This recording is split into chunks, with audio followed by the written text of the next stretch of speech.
Mesdames, Messieurs, chers collègues, bonjour.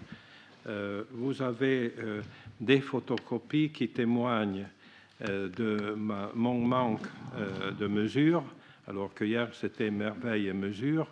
Et j'aurais bien aimé de terminer avec Vézal, qui, dans son épitomée, présente une page entière décrivant avec beaucoup de précision et de finesse le chœur pour introduire la conférence de ce matin. J'aurai le privilège d'être introduit par la conférence de ce matin, mais en tout cas, vous avez à votre disposition le texte de Vézal. Je me permets d'introduire brièvement Madame Ilaria Gallinaro, qui s'est formée à Turin sous ma direction. Elle est l'une de mes meilleures élèves et a enseigné la littérature italienne dans les universités de Turin, de Parme et Lugano en Suisse. Elle est maintenant independent scholar, comme on le dirait dans le monde britannique, avec une pointe supplémentaire de liberté. Et dans ces publications, il y a toujours la précision des sources, comme vous le verrez ce matin, la finesse de l'enchaînement argumentatif et l'élégance de l'écriture. Parmi ces nombreux ouvrages, je ne citerai ici que les plus importants. D'abord en italien, puis j'essayerai de vous proposer une traduction française. La non vera Clorinda, tradizione teatrale e musicale della Liberata nei secoli XVII-XIX, donc la Clorinda apparente dans le double sens de quelque chose qui n'est pas, mais qui apparaît comme tel, tradition théâtrale et musicale de la Jérusalem délivrée.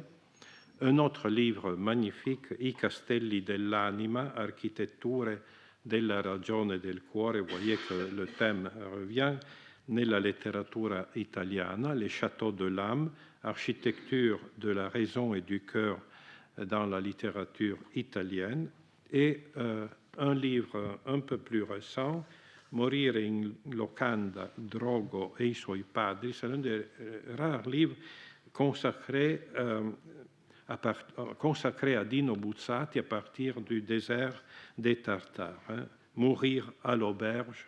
Et c'est un parcours de cette topique très importante dans la littérature française et italienne du 19e et 20e siècle. Et sous presse, un magnifique essai sur la Divine Comédie, ad una voce, à l'unisson, et l'édition qui va paraître les prochains mois chez Aragno, dans ma collection Europa Restituta, de ce superbe Cardio Morphosios, dont elle nous offre ce matin un savoureux avant-goût.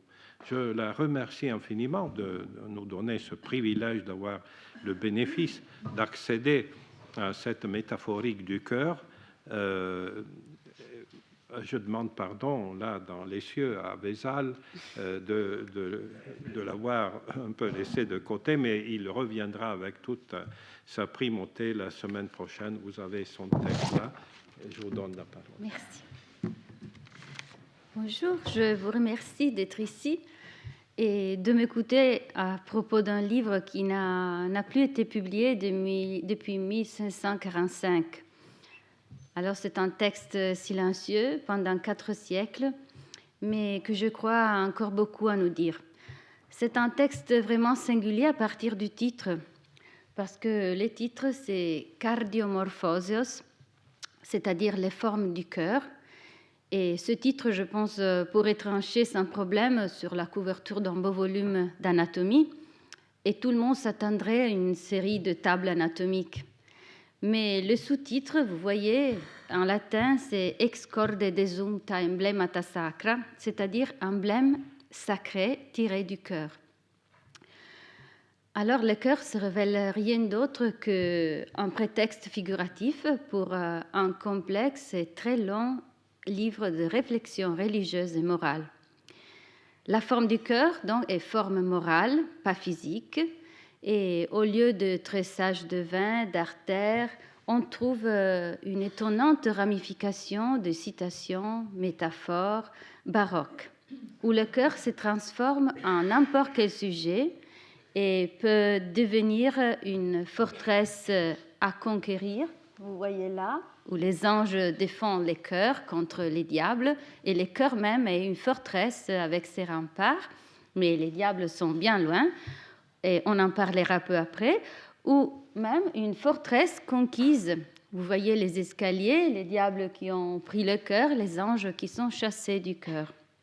Il peut devenir une horloge, ici un horloge solaire, et là un horloge un peu effrayante avec la mort qui est là. Il peut devenir aussi un cadran solaire ou un sablier. Alors la métaphore du cœur horloge, vous voyez déjà, c'est multiplié dans ces emblèmes. Ou encore une petite planche à graver où l'amour divin écrit le nom de Jésus, ou un four. Et la contradiction apparente entre les titres et les sous-titres est un fait aussi dans la personne de l'auteur. Si on joue un peu avec les mots, on pourrait lire le titre professionnel de Pona, qui est l'auteur de ce livre, Francesco Pona, comme le titre de son livre. Il est un médecin. Sa profession n'est pas la profession de l'écrivain, il est médecin. Mais tout de suite, on devrait lire comme sous-titre ses œuvres. Et tous les lecteurs seraient pris par un certain désarroi, parce que les arguments traités sont vraiment nombreux, ainsi que le genre littéraire. Une espèce de boulimie de plumes, où tout est admis, tout intéresse, tout intrigue, tout attire. Il est né en 1595 et il commence à écrire à 22 ans des poèmes. Et pendant toute sa vie, suivant ce qu'il définissait le prurit de la plume, une sorte de manifestation pathologique qui pouvait être guérie seulement en écrivant, il goûte et sait la poésie, le dialogue, le théâtre, le ballet, le roman, la nouvelle, en abordant différents arguments. Dès la description d'un jardin, on doit rappeler que son père était un célèbre botaniste et lui aussi il adorait les fleurs, il a consacré des chœurs aux fleurs, jusqu'à Aristote. Il disait que plus rapide d'une roue de meule couraient les concepts et volaient les explications. À côté de ses œuvres littéraires, on peut lire sa bibliographie médicale, et c'est vraiment un peu étonnante, parce qu'il a écrit des leçons sur la structure de la tête, un livre sur l'odorat et le parfum, peut-être par sa passion pour les jardins qui lui venait de son père, et puis encore sur la grossesse, sur les poisons, sur les maladies héréditaires, sur la syphilis, la goutte, un dialogue sur la noble profession du médecin, et un traité sur la peste. Et ce traité est très très célèbre parce que Manzoni le chercha en écrivant son roman, parce qu'il voulait des témoignages, et le livre de Francesco Pona est l'une des plus importantes. Et Manzoni le chercha beaucoup et il ne le trouva pas. Il le trouva seulement en 1828, pendant la révision de son roman, mais il en trouva une copie à ce moment-là. Pona écrit aussi un livre dont le titre aurait un grand succès 3 siècles après.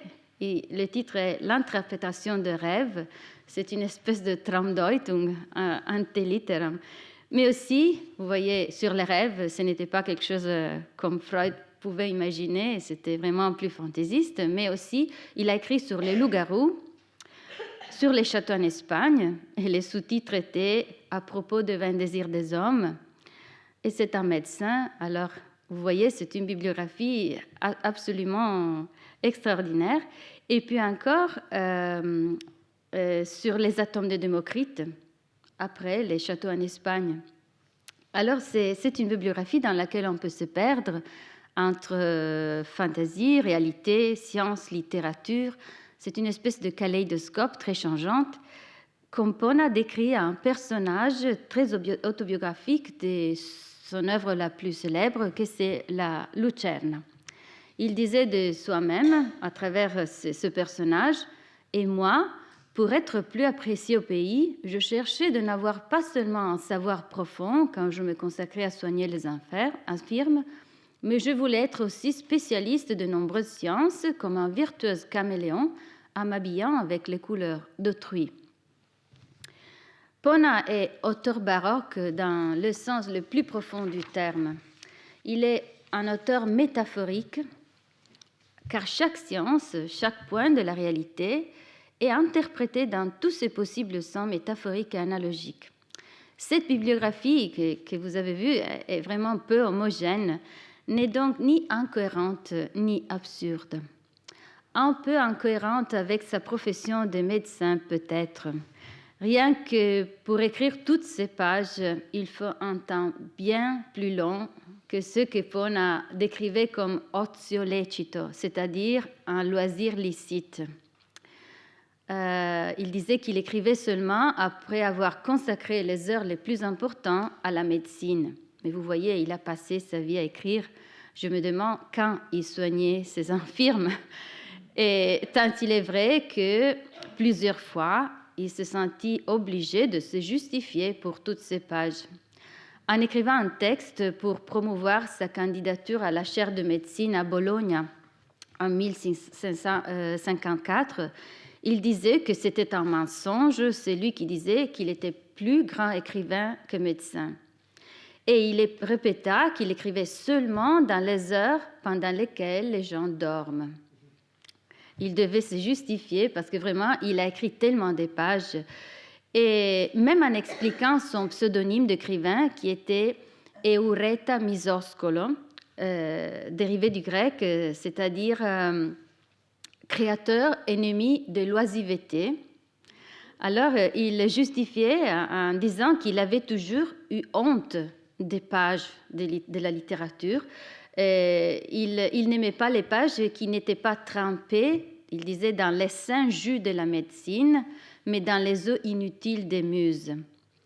Il est vrai que pendant toute sa vie, il se plongea dans ces eaux inutiles, bien plus que dans les eaux de la médecine. Et il est vrai aussi que pendant la peste de 1630, dont Manzoni parle dans son roman, au lieu de poursuivre ses efforts pour soigner les malades, il s'enferma chez soi parce qu'il savait bien que chaque proximité était dangereuse. Et il écrivit beaucoup de livres sur la peste, sur les remèdes de la peste, des livres fameux parce que il a écrit beaucoup, il a pensé beaucoup à propos de la peste, jamais soigné personne et sans se salir la main. En effet, il survécut, il savait bien comment le faire, mais ce qui est important ici, c'est la contradiction entre le médecin et l'auteur de ces livres, qui a un titre presque médical. Parce que si on cherchait dans ce livre rien que l'écho de la profession de médecin de Pona, on resterait vraiment déçu. Encore plus si on cherchait une trace des très importantes découvertes de ce siècle sur l'anatomie, parce qu'en 1594, à l'initiative du médecin Fabrizi d'Acquapendente, qui était un célèbre chirurgien italien, fut réalisé le premier théâtre anatomique du monde en Italie, c'est-à-dire la première structure permanente pour la dissection des cadavres à l'université de Padoue. On peut la voir parfaitement préservée dans le Palais du Beau ou à son siège, l'université de Padoue. Et même l'université de Padoue, c'est la même où Pona obtint son diplôme en médecine et philosophie en 1516. Et la même université où, en 1528, William Harvey découvre et montre avec une méthode expérimentale la circulation du sang.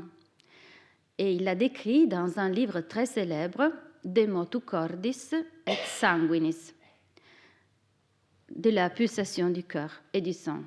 Pona même est élève de ce célèbre chirurgien, comme Harvey, qui en 1062 obtint son diplôme en étudiant avec ce même chirurgien.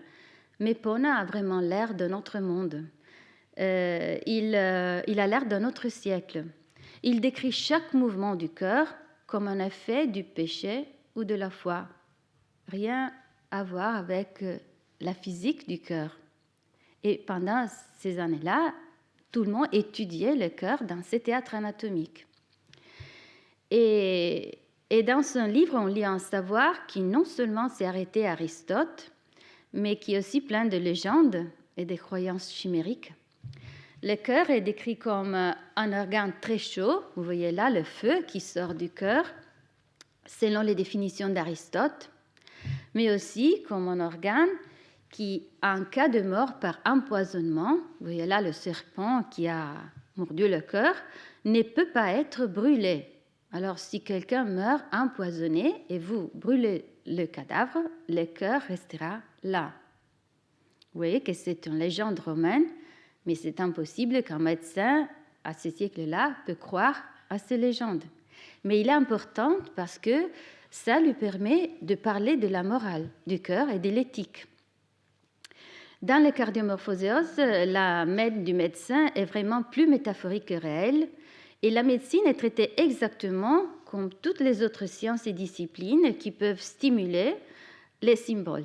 Et ce n'est pas plus important que la botanique, l'astronomie, la zoologie, la littérature, la mythologie, qui sont toutes des fertiles terrains pour faire rencontrer l'image et l'idée dans un lieu d'érudition très vaste et superficiel où ce qui compte est la possibilité de creuser le symbole, de jouer avec de nouvelles superpositions. La présence d'images tirées de la médecine est toutefois remarquable parce que sur 101, parce qu'ils sont 101 emblèmes dans ce livre, 101 cœurs, on en peut compter 7, dont 2 sont consacrés à l'idée de Dieu chirurgien. Vous voyez là l'amour avec son scalpel à la main. Et dans ce cas, la main du chirurgien est plus métaphorique que professionnelle parce que là, Dieu regarde dans le cœur humain et enlève le péché et regarde ce que nous avons dans notre cœur. Parce que seulement Dieu peut savoir ce que nous avons. C'est une espèce d'échographie, mais seulement Dieu a ces yeux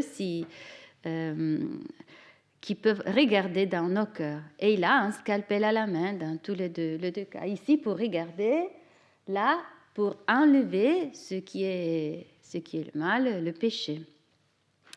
Et puis encore, on a 2 emblèmes qui citent une série de maladies comme des symboles de la souffrance de l'âme. En particulier, il y en a un où il y a l'analogie entre la fièvre et la luxure. Et enfin, on a 2 consacrés à poison. Un, on l'a vu avec le serpent, et l'autre à la morsure de vipère. Et seulement en ces cas, on peut reconnaître une matrice scientifique, surtout parce que Pona, vous vous rappelez, avait écrit un traité sur les poisons. Et pourtant, vous voyez ce cœur si symbolique, si moral. La période précédente, ce livre est vraiment plein de découvertes importantes qui méritent une mention pour la correspondance chronologique aussi, pas seulement dans la science de la médecine. 4 ans après le 1528, c'était la date de la démonstration de Harvey à propos de la circulation du sang, en 1632 est publié le dialogue des 2 grands systèmes du monde de Galilée. En discutant de la futilité du principe de l'ipse dixit, c'est-à-dire de l'autorité aristotélique acceptée sans avoir besoin de démonstration, Galilée propose un exemple qui est vraiment éclairant pour comprendre l'œuvre d'Epona et le contexte dans lequel elle doit être lue. Une des grandes questions de la médecine de l'époque était si les nerfs étaient liés au cœur, selon les théories aristotéliciennes, ou au cerveau, selon les théories de la médecine expérimentale. Face à l'évidence d'un groupe de nerfs que maintenant tout le monde connaît, qui part de la nuque et se propage dans la colonne vertébrale, les aristotéliciens, dans le dialogue de Galilée, répondent que la chose est tellement claire. C'est vrai que nous avons ce groupe de nerfs dans la colonne vertébrale, est tellement clair et raisonnable que si le texte d'Aristote ne disait pas le contraire, parce qu'il écrit que les nerfs naissent du cœur, on devrait forcément dire que c'est vrai. Mais Aristote dit le contraire, alors ce n'est pas vrai. Avec le choix de cet exemple, Galilée, qui avait commencé ses études exactement comme médecin, explique par l'image du corps humain l'importance de la méthode expérimentale. Alors, si dans un cadavre, on voit les nerfs qui partent du cerveau, c'est vrai ça. Les livres d'Aristote disent le contraire, on ne doit pas le croire. Mais les aristotéliciens le croyaient quand même. Avec cet exemple, alors, il renie la physique aristotélicienne. Les corps et les cerveaux sont évidemment aussi une métaphore de la Terre et du Soleil, de la centralité de l'une ou de l'autre dans un univers qui oppose Ptolémée au Galilée, mais aussi une image de la prédominance de l'intelligence sur les sentiments. Pona consacre toutes ses attentions au cœur. Un cœur métaphorique, c'est un rapport avec le muscle qui palpite et qui pousse le sang à travers les veines et les artères. Mais l'exemple de Galilée peut vraiment nous aider à comprendre son expérience d'écrivain et de médecin. En 1545, c'est l'un de ses livres, et aussi un moment très significatif pour sa production littéraire, parce que c'est le moment, on pourrait dire, de sa conversion. Pourquoi conversion? Parce qu'à partir de ce moment-là, toutes ses œuvres seront consacrées seulement à la morale et à la religion, toujours avec une grande variété de titres, d'intérêts, mais sans plus céder au sujet profane. En fait, le 1545 est l'année de plus grande production littéraire de cet auteur. À côté de ses livres, il publie 2 biographies de bienheureux. Il écrit un style repenti, un livre de morale pour éduquer ses enfants, et je pense à ses enfants, pauvre le petit, avec ses livres, ça pour croire en Dieu. Il disait, il faisait voir ces choses à ses enfants. Il en avait beaucoup d'enfants. Et peu après, il écrit la vie de Thomas d'Aquin, de Saint-Antoine, un ballet à propos d'Adam. On pourrait lire cette seconde étape de la production de Pona comme une espèce de réécriture et de rétractation de toute sa production précédente. Dans certains cas, les rapports d'inversion est tellement clair qu'on peut vraiment le définir significatif. Avant cette date, il avait traduit les Métamorphoses d'Ovide et maintenant, il traduit les Psaumes de David. Alors, c'est vraiment une conversion littéraire. Puis, il avait écrit son œuvre la plus célèbre, c'est un roman labyrinthique énorme qui s'appelle La Lucerna, c'est-à-dire la Lucerne, et il va écrire un anti-Lucerne, avec le titre qui renie l'œuvre précédente. Et dans son œuvre précédente, il y avait 47 réincarnations d'une âme. Vous pensez à l'Inquisition à propos de la réincarnation d'une lucerne qui était la dernière incarnation d'une âme. 47 fois. C'était un livre qui a été condamné plusieurs fois et qui a été condamné jusqu'à 1948. Et c'est dans ce roman, il a été réécrit dans l'Anti-Lucerne qui est publié après une longue gestation en 1548. Le Cardiomorphoses peut donc être considéré comme une réponse morale à une autre œuvre qui s'appelle La Maschera Iatropolitica, c'est un titre vraiment difficile aussi en italien, ovvero cervello e cuore, principi rivali aspiranti alla monarchia del microcosmo, c'est-à-dire la masque iatropolitique.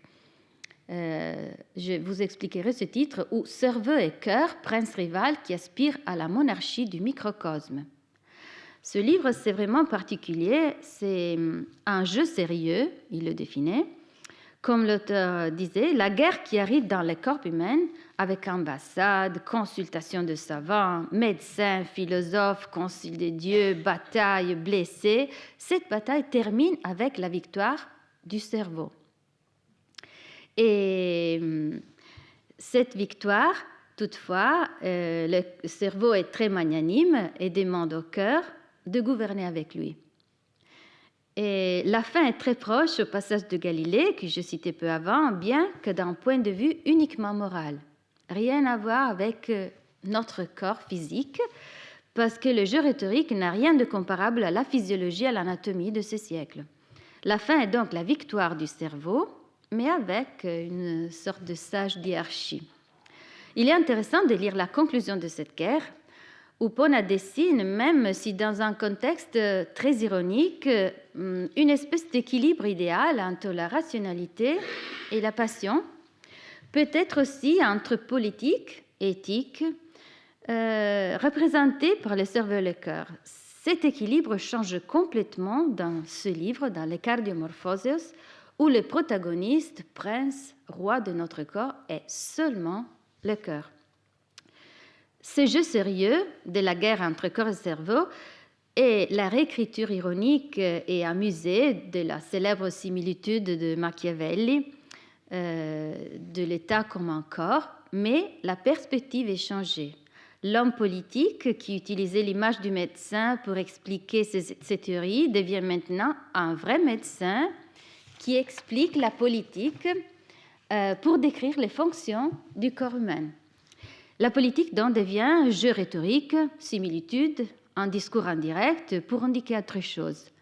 Et le code même, le code politique avec les assemblées, les ambassades, les guerres, les traités, est seulement une façon d'exposer une morale, même avec un ton un peu plaisant et quelquefois aussi révérencieux. Mais elle veut dire une définitive suprématie du cerveau sur le cœur. Les cardiomorphoses, au contraire, avec sa sévère et abstraite géométrie d'emblèmes, pour lesquels Pona a écrit des commentaires pleins de citations de la Bible et scientifiques ou philosophiques, est le miroir sérieux de ce livre. À l'ironie de la politique, il oppose le sublime de l'éthique, de la morale, du choix définitif entre damnation et salut éternel, entre tentation et renoncement. L'éthique ne connaît pas les compromis, les dialogues, les ambassades, les contradictions de la politique, et c'est pour cela qu'également, d'un point de vue rhétorique, les deux œuvres sont complètement opposées. D'un côté, le caractère choral de la masque, il y a beaucoup, un foison de personnages, tous les organes de notre corps qui parlent, qui disent, qui rient aussi, et de l'autre, le parcours silencieux d'une âme toute seule vers Dieu, tout contenu dans les brefs commentaires à côté des images où tous les exemples tirés de l'histoire ou de la politique sont toujours négatifs. D'un côté, la prose complexe en italien, des discours, des pétitions, des sujets. De l'autre, on a seulement les citations et le latin. C'est un texte complètement en latin. On pourrait peut-être définir les cardiomorphoses comme un anti-masque, qui, en considérant les dates de publication, aurait une position parfaitement spéculaire dans la vie de Pona. 1525, La Lucerna, son roman très célèbre. 1527, La Masque. 20 ans après, 1545, Le Cardiomorphoses. 1548, Anti-Lucerna. Il paraît que Pona a voulu réécrire La Masque avant encore le roman. C'était plus important pour lui de finir le cœur, notre prince et notre roi. Et on le voit dans ces emblèmes, l'emblème 8, où l'on voit un cœur lampe à huile. Vous voyez là, il a le pied, ce cœur. Ici, c'est pour tenir la lampe, et là, le petit feu pour allumer. Dans cet emblème, Pona relie deux symboles. Le premier, le cœur lampe à huile, a ses racines en Hippocrate. Alors, ces racines sont des racines de médecin, parce qu'Hippocrate utilise l'image de la lampe à huile pour expliquer la chaleur qui émane du cœur. C'est l'image d'Aristote. Parce que le cœur réchauffe tout le corps. Et il arrive jusqu'à Sainte Catherine de Sienne, qui explique la parabole des Saintes Vierges avec la superposition de la forme du cœur et cette lampe à huile. Toutes les deux, dit Sainte Catherine, sont larges en haut et étroites en bas. Et ce signifie que le cœur doit être étroit à l'égard des choses d'ici-bas et très ouvert à l'égard du ciel. Et la deuxième symbole, le cœur avec le pied, est le résultat d'une série de citations bibliques dont la plus importante est le psaume 118 qui dit « Ta parole est une lampe à huile pour mes pieds ». Mais il est surtout important de noter que dans les commentaires d'Epone à cette image, on lit un clair reniement de son œuvre qui était intitulée exactement Lucerna, c'est-à-dire lampe à huile, lucerne.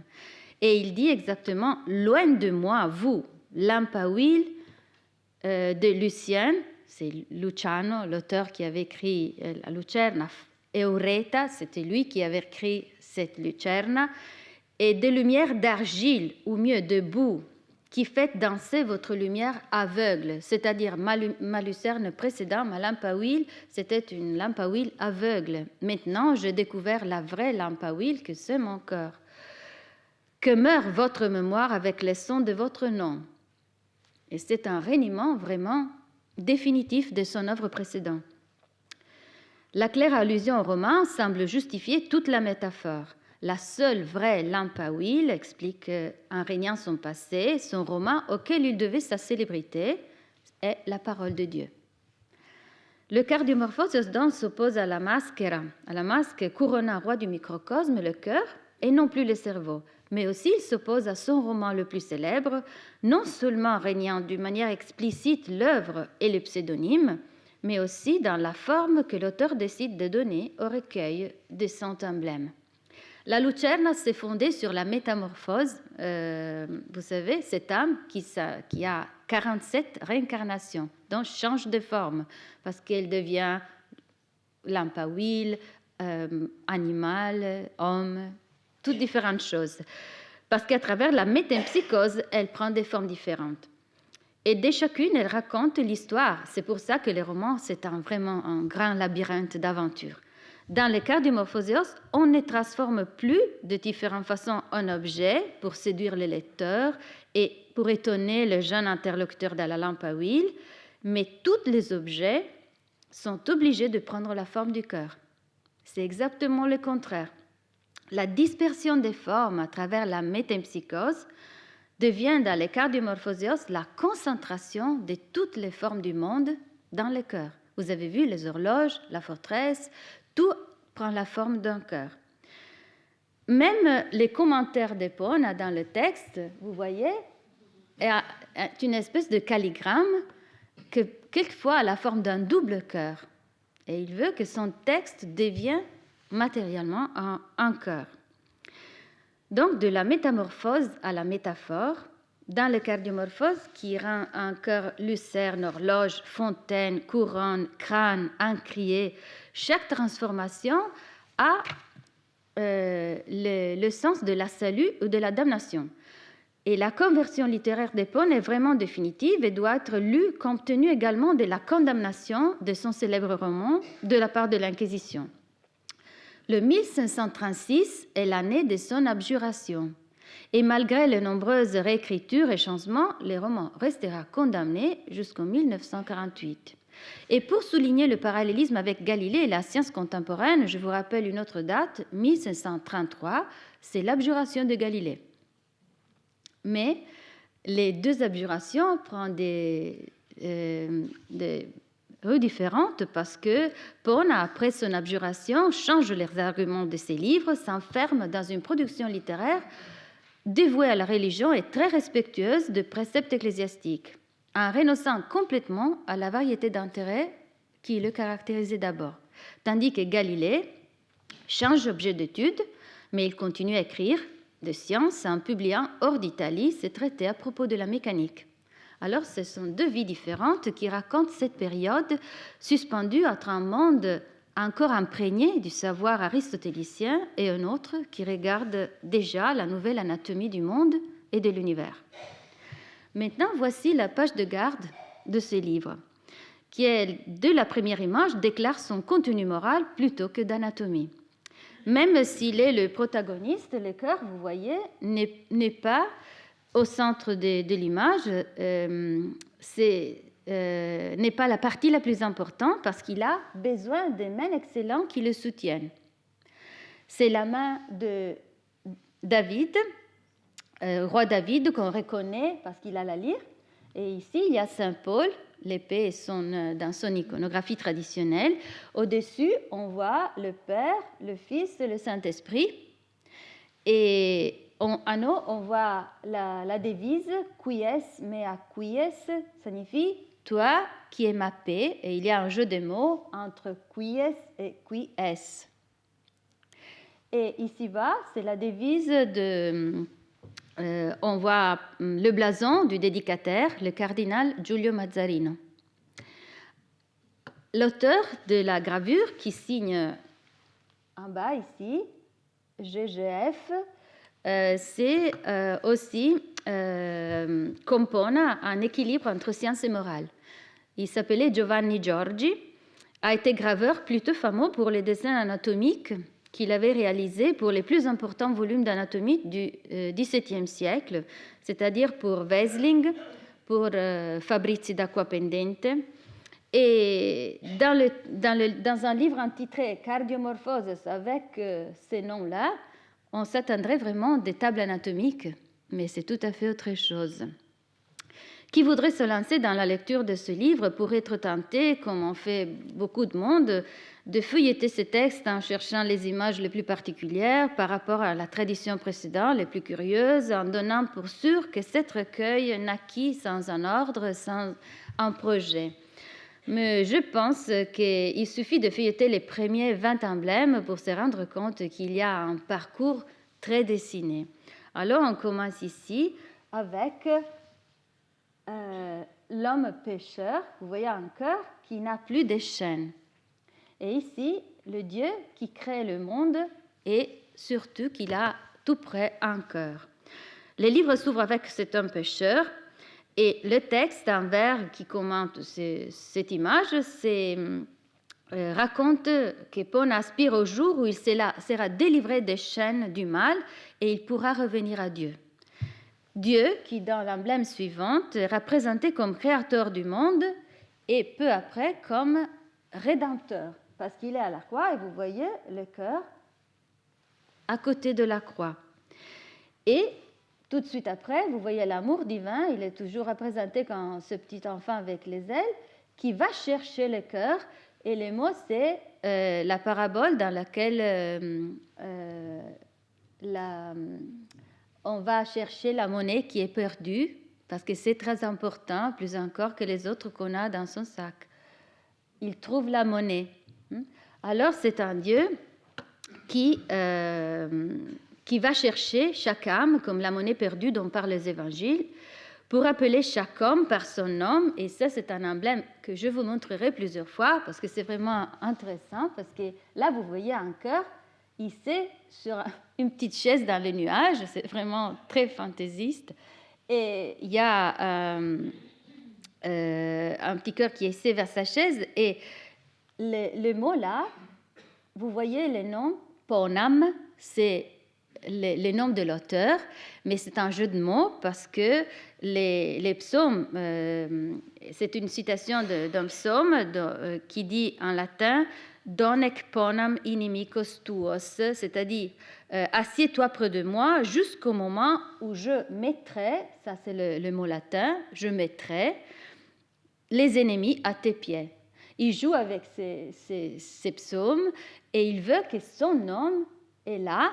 Et cette chaise, c'est sa chaise. Et ce cœur, c'est son cœur qui va être hissé au ciel avec ces structures un peu particulières et la chaise sur les nuages.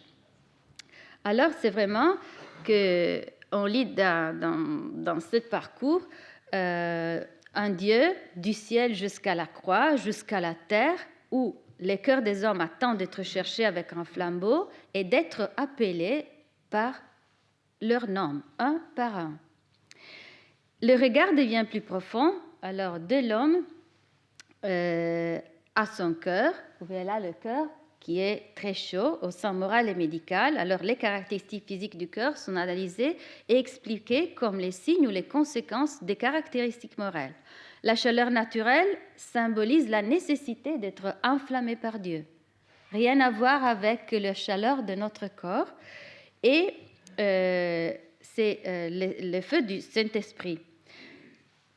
Et là, vous avez la main du chirurgien qui pénètre dans le cœur de chaque homme, le connaît, le guérit en enlevant les impurités avec le bistouri. Du cœur, de sa surface de muscles chauds, on arrive maintenant à avoir le cœur lampe à huile parce qu'il doit contenir le mot de Dieu. Quand vous avez enlevé tout le mal, vous devez mettre dedans le cœur la lumière. Et cette lumière, c'est la seule vraie lumière, tout de suite effacée par un cœur où il y a la mort et une femme, une image de femme qui est vaincue par la mort. Après ce combat, dans le cœur, c'est l'amour sensuel qui est vaincu par la mort. On a l'image que je vous montrais avant. On a avant un cœur avec un œil. Il aime beaucoup le cœur avec un œil, ça veut dire qu'il regarde très bien, tout près de la croix avec les signes de la passion du Christ, pour le rendre fort contre le siège du mal. Les diables sont repoussés avec succès loin du cœur forteresse, pendant que dans le ciel brille un soleil de la grâce.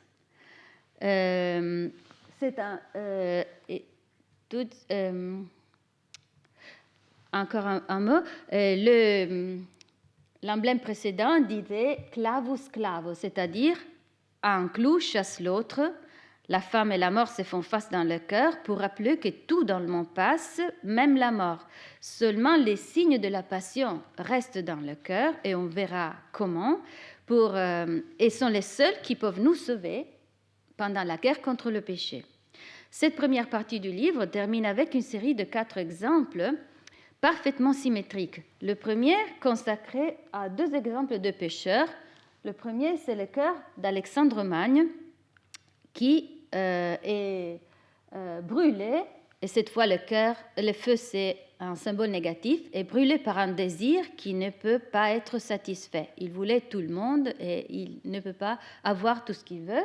Et là, c'est une image de la veuve luxurieuse qui meurt étouffée parce qu'elle s'endort sur un oreiller de rose. Et le parfum est tellement étouffant qu'elle meurt.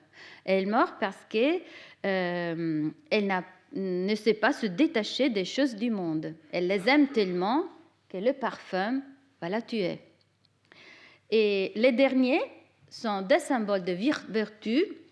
Le premier là, s'appelle Piraousta. C'est un petit oiseau mythologique qui pouvait passer à travers le feu. Alors vous voyez le cœur qui a des ailes de feu, représente ce petit oiseau. Là il y a un ange. Et c'est un cœur qui peut passer à travers le feu, c'est-à-dire le feu d'un côté du mal, d'autre côté la flamme de Dieu.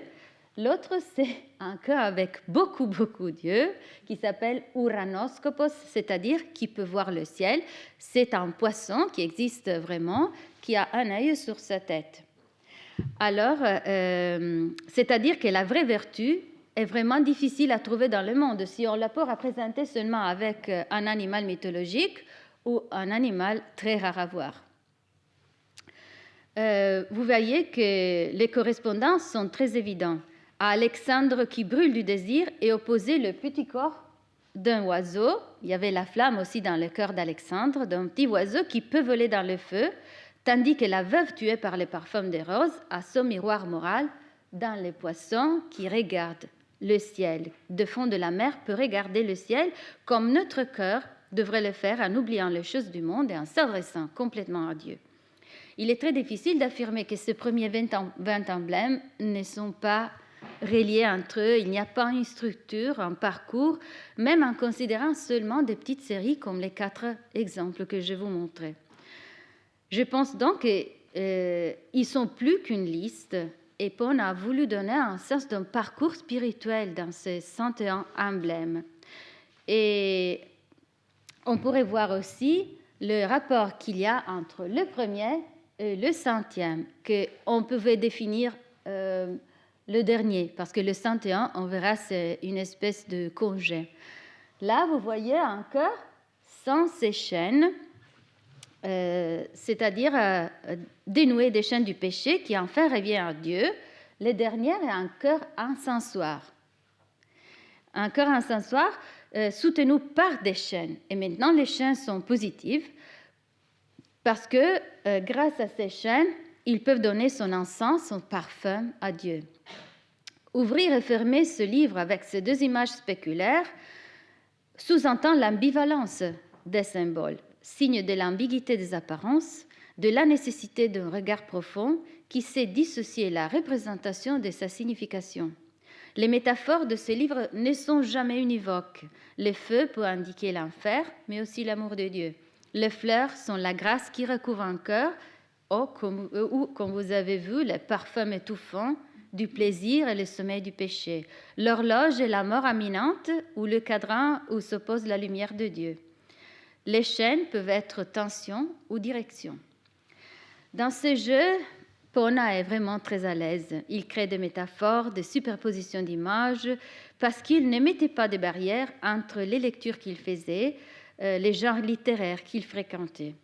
Ordonné par sujet, l'ensemble de ses œuvres est comme feuilleté l'index de son encyclopédie, qui est la base du Cardiomorphoseos. La médecine, qui était sa profession, la botanique, passion qui avait hérité de son père, la morale, la mythologie, l'histoire sacrée, l'histoire romaine, l'étrangeté de la nature, la poésie. Dans ces saints et en emblème, à côté de prévisibles psaumes, évangiles, textes de l'Ancien et Nouveau Testament, on trouve la patrologie, la science, les bestiaires, l'histoire, la légende, vraiment une grande contamination. Et par rapport à d'autres textes de ce genre, l'hétérogénéité des sources, parfois dans le même emblème, est vraiment surprenante. À partir de citations bibliques, il passe sans difficulté à Plutarque, Thérèse d'Avila, Virgile, Aristote, Hippocrate, Plinius. Il semble que le monde entier, avec les noms et les voix d'innombrables auteurs, doivent entrer dans ce livre, dans ce cœur qui marche vers Dieu. Et ce n'est pas un hasard que ce livre a été considéré un hybride. C'est un texte qu'on ne peut pas vraiment évaluer, et ce n'est pas un vrai recueil de devises ni d'emblèmes proprement dit. C'est plutôt un livre dans lequel Pona confie un message universel de salut, mais aussi une profession de foi très personnelle. Vous avez vu son nom ici dans la chaise. Et Pona fleure avec sa biographie dans son livre, avec discrétion, et sa voix n'est jamais envahissante, mais les lieux et les façons dans lesquels son profil sort du livre sont très significatifs. On va voir maintenant le 101, c'est le dernier emblème du livre. Le mot est scribe, c'est-à-dire tu dois écrire, comme s'il ne le faisait suffisamment. Mais tout à fait, on a vu les premiers et le 100e, ce sont les chaînes du péché qui deviennent les chaînes de l'encensoir. Mais le rapport entre le premier et le 101e et le dernier emblème, c'est très significatif parce que le premier texte est une poésie dans laquelle on lit une confession d'une vie de péché, des routes fausses, des fléchissements moraux, qui peut être lu comme autobiographique ou bien universel. Le dernier mot, scribe, est au contraire attribué seulement à l'auteur. C'est sa prière personnelle. Et si on pense que les allusions à l'auteur sont seulement 6 dans tout le livre, et si on envisage la précision de certaines symétries dans ce livre, on ne peut pas nier une intentionnalité très précise dans la disposition de la confession et de l'impératif de Dieu. Scribe est la dernière devise parce que si on lit avec la phrase qui maintenant on ne peut pas lire très bien parce que la photo n'est pas bonne, mais ici c'est marqué une petite phrase de l'Apocalypse qui dit « Bienheureux ceux qui meurent en Dieu » et doit être lu avec ce mot que dans l'Apocalypse précède cette phrase. Alors, dans l'Apocalypse, on lit « Tu dois écrire, bienheureux ceux qui meurent en Dieu ». Alors, c'est un jeu qu'il fait. On doit lire l'emblème tout ensemble. Et on a maintenant une évidente citation qui conclut avec cohérence le parcours de conversion. En outre, dans le testament du dernier emblème, vous voyez un cœur encrié, appuyé en crâne. Vous devez toujours rappeler que ça, c'est le cœur transformé en un crié. Toutes les formes du monde deviennent cœur. C'est un cœur encrié transformé en crâne. On peut lire non seulement une allusion à l'œuvre à peine terminée, tu as écrit ton livre, mais aussi une allusion à l'œuvre qui doit encore être réécrite, la Lucerna. Alors, scribe, parce que tu dois encore régner une œuvre très importante. Alors, suspendu entre Lucerna et anti-Lucerna, le cardiomorphose transmet vertu et moralité universelle, mais c'est aussi l'instrument d'un parcours personnel de repentir et de rédemption. Le dernier scribe n'est pas seulement l'évidente conclusion d'un livre d'emblèmes ou le projet des œuvres morales, mais aussi une implicite réécriture de la dédicace à sa plume qu'il avait mis dans la première édition de son roman La Lucerna. Là, dans le roman, il demandait à sa plume de l'élever jusqu'au ciel de la gloire et de la réputation éternelle. Il demandait « Consacre mes écrits et tes écrits à l'éternité ». Maintenant, l'encrier est appuyé sur un crâne.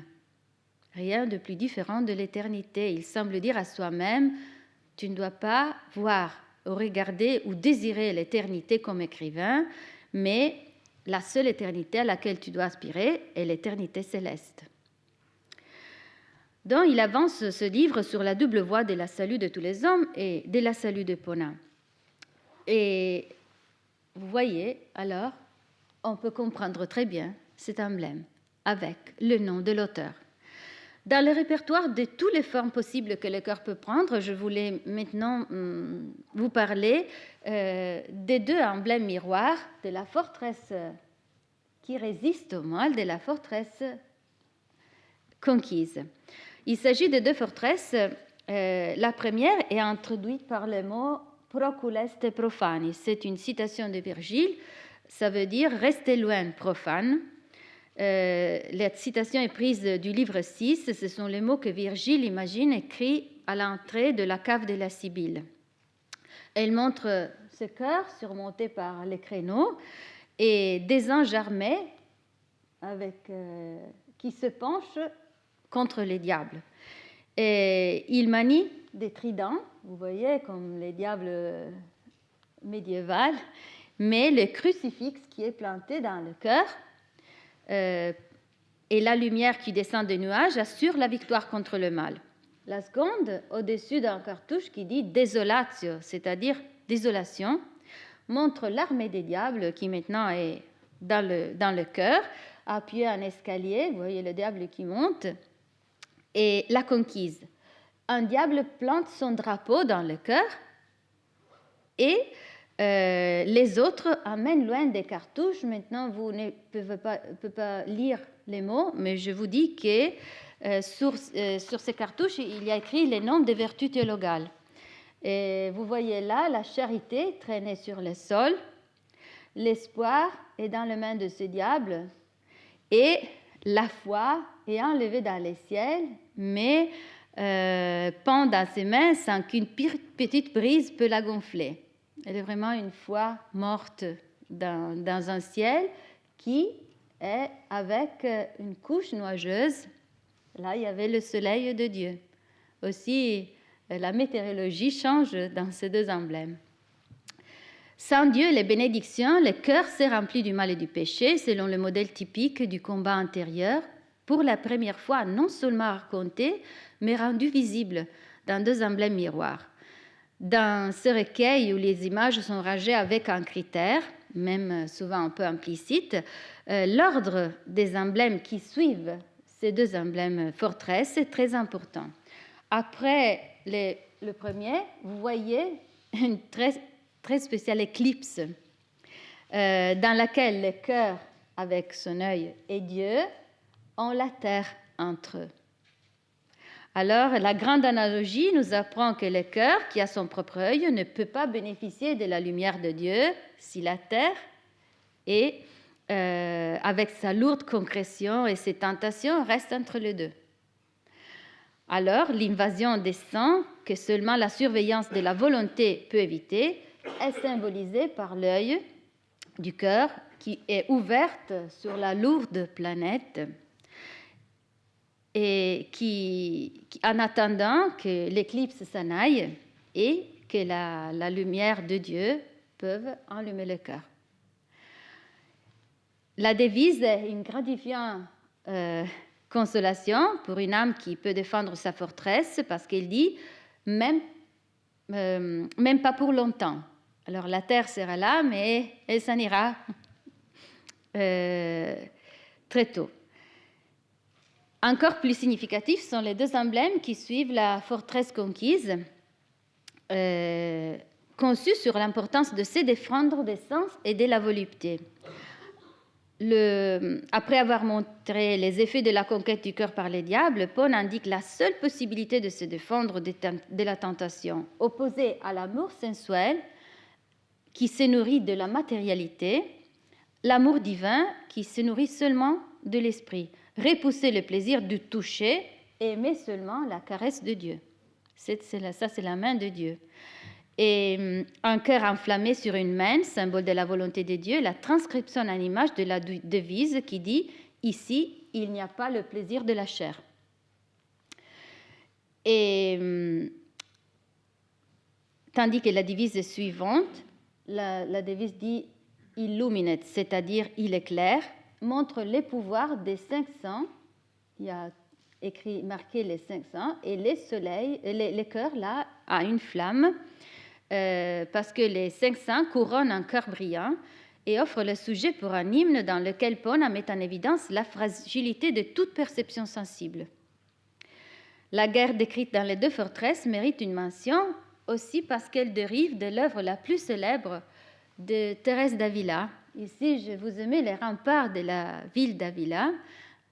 Peut-être Thérèse qui avait eu peut-être l'intuition d'un cœur château, parce que son œuvre la plus importante s'intitule Le château de l'âme, le château intérieur. Peut-être elle avait eu cette intuition à partir des remparts de sa ville. Vous voyez, ils sont presque les mêmes. Et Pone avait lu l'œuvre de Sainte Thérèse, le château intérieur. Et à Thérèse, il consacre un de très rares emblèmes qui ne contiennent pas l'image du cœur. On y voit la sainte qui est blessée par un ange rayonnant. Et le commentaire de Pone termine avec une invitation à la lecture des œuvres de Thérèse, de son château intérieur en particulier, en révélant sa source pour son château. L'emblème de Thérèse est le 98. On est presque à la fin du livre. Et sa place est très significative parce qu'après Thérèse, on voit cet emblème surprenant qui est dédié à la Sainte Claire de Montefalco. Une légende raconte qu'après la mort de la sainte, on trouva dans son cœur, je ne sais pas pourquoi il ouvrait les cœurs des saintes quand elles mouraient, mais tout à fait, il le faisait, une espèce d'autopsie, mais une autopsie morale. Et dans son cœur, il trouvait les symboles de la passion de Christ. Je ne sais pas dans quelle forme, mais cette légende raconte cette histoire. Et ce qui est encore plus bizarre, ça, vous voyez, c'est un peu étrange, mais ce sont 3 calculs biliaires. C'est un médecin qui écrit ce livre. Alors, vous voyez, quelquefois, il arrive comme médecin. Ce sont 3 calculs biliaires qui avaient le même poids, soit si on les pesait un à un, soit si on les pesait ensemble. Et c'était absolument clair pour tout le monde que c'était le symbole de la Trinité. Alors, et à l'époque, c'est évident. Rien de tout ça trouble le médecin Pone, qui note la puissance de la sainteté capable de modifier à ce point le corps de l'homme. Et après beaucoup de chœurs qui ont pris métaphoriquement toutes les formes possibles, des plus prévisibles aux plus étranges, on se trouve face à un chœur qui a vraiment changé sa forme pour accueillir chez soi le Christ crucifié. De la métaphore à l'anatomie, du château intérieur de Thérèse d'Avila, fruit d'une expérience sacrée, jusqu'à la passion du Christ qui est imprimée dans le cœur des clercs de Montefalco, comme pour dire à la fin du livre que notre cœur non seulement peut être un symbole capable de contenir tous les aspects du monde, mais dans le cas de foi très profonde, il changera sa forme réelle. Pour contenir physiquement les signes de la passion, on ne parle plus de métaphore, mais de métamorphose anatomique, une sorte d'évolution mystique du corps humain. À ce point, le livre termine et on ne pourrait pas imaginer une fin plus logique. Le corps a atteint le sommet de ses possibilités, il est élevé au ciel comme un encensoir, et Pona n'a maintenant qu'à signer son œuvre avec son cœur encrié. La prière est personnelle parce qu'elle porte son nom et profession. Il demande la santé de l'âme à Dieu, qu'il a voulu médecin pour prendre soin de la santé physique des hommes. L'emblème est fondé sur l'ambivalence du mot latin salus, qui signifie à la fois santé et salut. Précédé par les emblèmes consacrés à Sainte Thérèse et à Sainte Claire, l'une forteresse et l'autre passion du Christ, le cœur encrié devient la forme définitive que Pona veut donner à son cœur.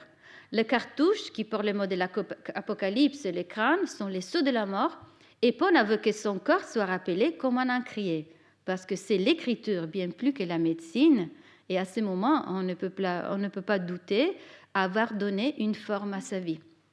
Comme la prière et la dévotion ont modifié le corps de la Sainte Claire de Montefalco jusqu'à permettre de contenir le signe de la passion, une croix, les clous, le fouet, l'écriture a changé la forme du cœur de Pona et une autopsie imaginaire aurait trouvé exactement ça dans son cœur, un encrier. Et je crois que c'est ça la signature la plus sincère d'un médecin qui a essayé pendant toute sa vie de démontrer qu'il était plus médecin qu'écrivain, mais qui à la fin se retrouve changé en encrier. La lecture de Cardiomorphose ne peut pas laisser de côté quelques brèves considérations à propos de la fortune de l'image du cœur au siècle XVIIe. Si on feuillette les pages de cette époque, on voit surtout les célèbres séries de chœurs d'Antoine Virix. C'est une série de 18 images qui raconte la conversion de l'âme à Dieu. Et Pona les connaissait certainement parce que la première traduction italienne est en 1528 et l'auteur du jugement de l'œuvre du Cardiomorphoseos est un ami de Pona qui s'appelle Luigi Novarini, qui en 1537 avait publié un livre de réflexion religieuse qui eut beaucoup de succès et nombreux retirages, beaucoup plus que le Cardiomorphoseos, à partir de ces images de Virix. Chaque image montre un grand cœur, vous voyez là, avec un petit Jésus, un enfant Jésus qui se promène dans le cœur. Vous voyez là, il frappe au cœur, et le cœur c'est une porte qui doit s'ouvrir quand Jésus nous frappe. Là, il cherche le cœur, comme on a vu l'amour divin avec son flambeau. Puis encore, ça c'est un peu étonnant, il le balaye. Le petit Jésus a un balai dans la main et il va laver le cœur. Avant, il le balaye, c'est normal, et après, il le lave du péché. Et puis encore, il égaye le cœur, il le rend heureux, il le peint. Et vous rappelez le cœur qui peint le nom de Dieu dans Pona. Et après, il le couronne. Il met une couronne sur le cœur. Pona en a un très proche de cette image. Et on peut trouver aussi des ressemblances en feuilletant des livres d'emblématiques sacrées, antérieures ou contemporaines. Et surtout, je vous propose maintenant les emblèmes de Georgette de Montenay, 1791, où on voit, et c'est vraiment étonnant, un cœur hissé au ciel par un bâton. C'est la difficulté de rejoindre le ciel, alors on doit se faire aider par l'amour divin, comme le cœur de Pona doit être hissé sur la chaise sur les nuages. Là, il y a l'amour qui hisse le cœur sur un bâton, ou encore mieux, c'est un cœur avec un aimant qui l'attire vers le ciel. comme si notre cœur était un morceau de fer. Et là, il dit non tuis viribus, c'est-à-dire avec ton effort, tu ne peux pas rejoindre Dieu, tu as besoin d'un aimant qui te porte au ciel. Mais le livre auquel Pona doit beaucoup pour ce qui concerne l'iconographie, et c'est lui de cet auteur allemand, c'est Daniel Kramer, un théologien luthérien qui a écrit son livre, la première édition, c'est en 1617. Même le numéro des emblèmes est significatif parce que le livre de Kramer comprend 2 parties de 50 emblèmes. Alors, dans ces 100 emblèmes, 80 portent au centre un cœur. On dirait que Pona prend ce texte comme un modèle à dépasser parce qu'il ajoute un cœur pour être plus que ce livre. Et les 101, c'est comme voulait enfoncer le mur de sang. Et rappelle un peu, vous rappelez les exercices de style de Queneau, il était 99 pour n'avoir pas le numéro 100 qui c'est un mur, mais les 99, c'est-à-dire vous pouvez continuer à l'infini, et c'est l'auteur même qui propose des modèles ou le lecteur qui peut avancer dans cet exercice. Alors le 101 de Pona, c'est exactement ce désir. Dans ce livre, on voit le cœur, navire, nid, clé, pain, cœur brûlé, arrosé, couvert de fleurs. Ce qui est frappant est vraiment la très grande ressemblance entre deux cœurs. Ici, c'est Pona. Les mots disent proie de qui l'enlève. Et là, il y a un vautour qui mange le cœur, c'est-à-dire le péché qui prend le cœur et le mange. Là, vous voyez, l'image est la même. Et là, il dit infernum timeo, c'est-à-dire j'ai peur de l'enfer.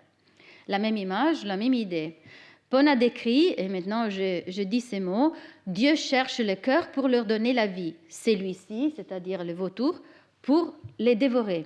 Le vautour vole tout près de la terre parce que la proie qu'il veut chasser ne puisse les voir. Le diable est toujours à l'affût.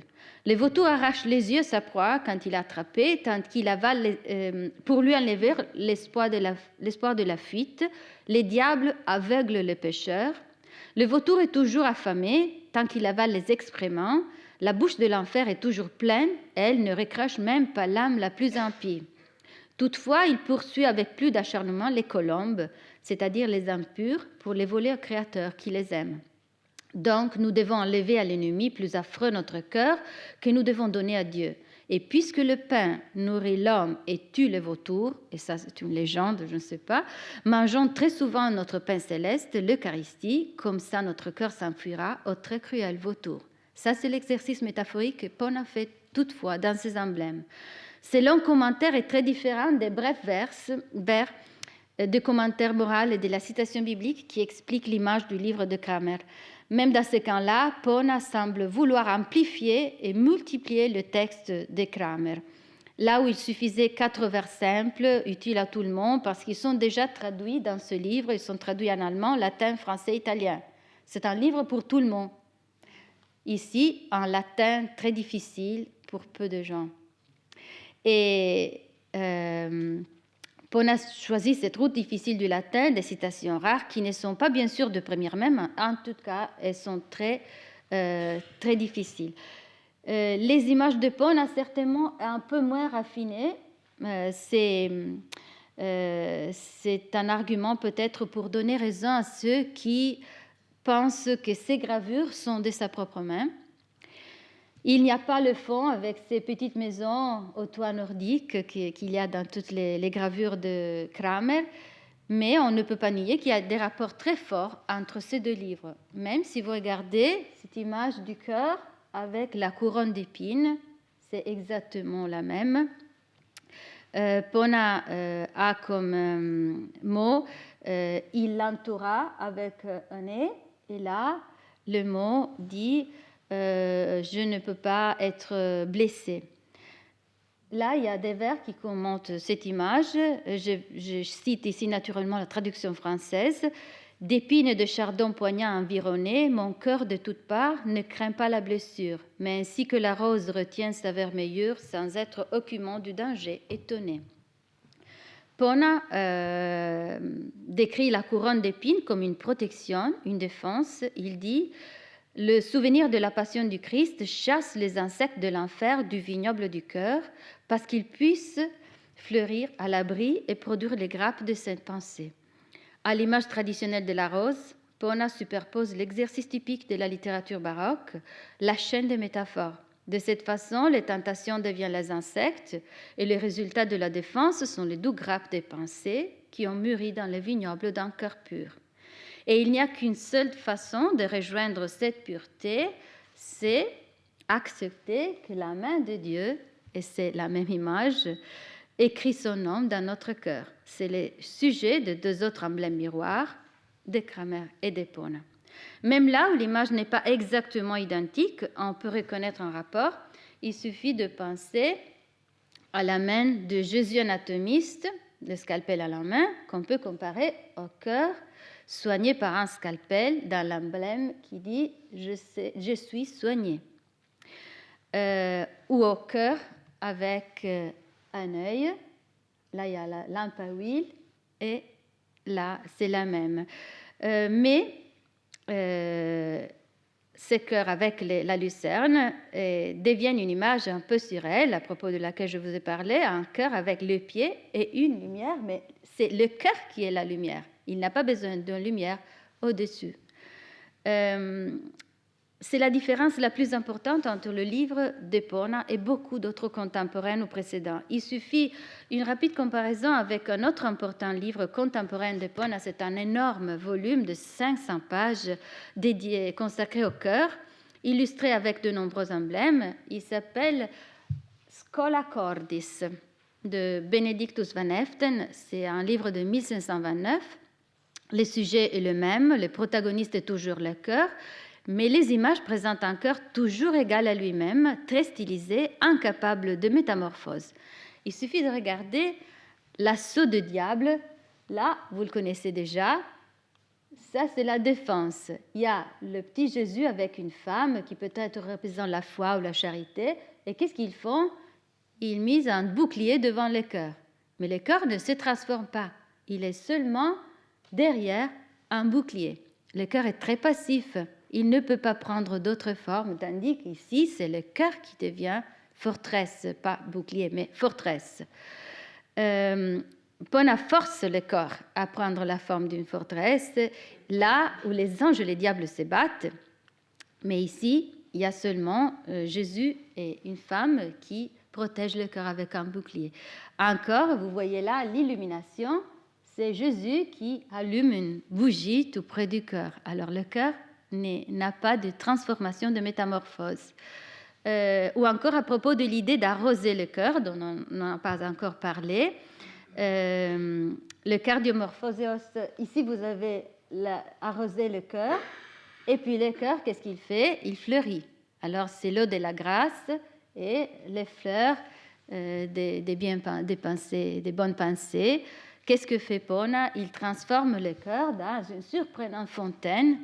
Ce sont les larmes après le repentissement. Et là, c'est le cœur qui fait ces fleurs. Ce n'est pas un cœur avec des fleurs tout près, mais c'est le cœur qui devient un vase avec des trous parce qu'on puisse y mettre les fleurs de façon harmonieuse. L'ordre est le même, arroser, fleurir, mais le pouvoir métamorphique du cœur est vraiment nouveau et surprenant, autant plus que Pona, dans son désir de dépasser tous les modèles précédents, multiplie cette image et invente aussi un cœur arrosoir avec de petits trous où l'eau peut arroser. Et là, c'est un cœur vase, mais c'est très particulier parce que il y a dans ce cœur seulement la passifleur. C'est la fleur le plus beau parce qu'il signifie la passion du Christ. Alors là, vous arrosez et vous obtiendrez ce fleur. Dans le livre de Van Heften, le cœur est très passif dans les mains de Jésus, tandis que dans les emblèmes de Pona, souvent, il tranche tout seul dans la page. Quand on les montre, l'emblème entouré par la couronne d'épines, et là, vous voyez Jésus et la femme qui prend le cœur et le met dans la couronne. Le cœur vraiment ne fait rien par soi-même, tandis qu'il est là, soulevé dans le ciel, qui vole par soi-même avec la couronne d'épines. Ou encore, dans l'emblème dans lequel la croix est plantée dans le cœur. Vous voyez là, il plante la couronne. On parlera après de ce petit tuyau du cœur. Il plante, la femme le soutient, et Jésus plante la croix dans le cœur. Vous voyez ce que Pona image. Là, le cœur n'a besoin de personne qui le soutienne. Et il y a des chaînes qui le lient à la croix. Et là, c'est une devise en première personne. Rien ne me séparera. C'est le cœur qui parle. Et là, c'est surprenant, c'est une croix dans le cœur qui a ses racines. À placer comme un arbre qui est planté dans le cœur, ne doit pas être soutenu par personne, et ses racines semblent un peu les veines, les artères du cœur. Comme à dire que toutes les pulsations, toute la vie, à origine de la croix de Dieu plantée dans notre cœur. Quand dans les emblèmes de Van Eften, le cœur change de forme, il arrive parce qu'il y a une force qui l'écrase ou l'étire. Quand le cœur doit ressentir l'humiliation, l'image est une presse. C'est surprenant ça, qui rend le cœur très très subtil. Vous voyez Jésus qui presse et la femme qui regarde que le cœur soit subtil comme un feu de papier. Et alors ce n'est pas le cœur autonome qui change forme, c'est quelque chose qui, comme la presse, qui l'écrase jusqu'à le rendre vraiment subtil parce qu'il oublie le gonflement de l'orgueil et de la vanité. Aussi, quand le cœur doit ressentir il doit s'étendre pour la douleur de la croix, comment on peut faire? On le doit tirer avec des cordes, parce que sinon il ne changera pas sa forme.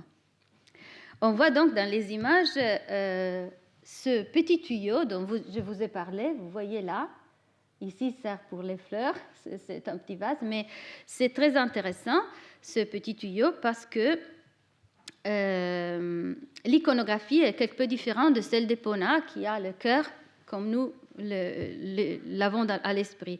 On peut expliquer ce tuyau avec la stylisation de la trachée, mais elle pose une question tellement évidente que souvent on l'oublie, même si le cœur est partout dans les images qui nous entourent et dans les icônes des portables. Je suis sûre que c'est l'icône la plus utilisée.